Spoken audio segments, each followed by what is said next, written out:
Welcome, in front of me I have OPPO Reno4 Z, and today I will show you fingerprint scanner test. It's located on the right edge, linked with power key, and let's see how it performs.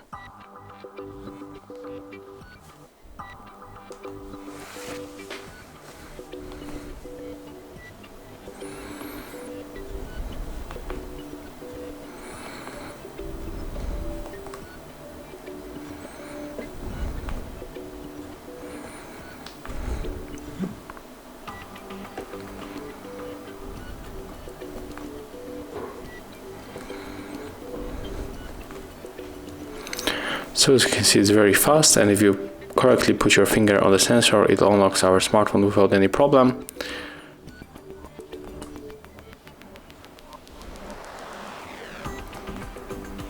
So yeah, that's how it works. If you find this video helpful, remember to leave a like, comment and subscribe to our channel.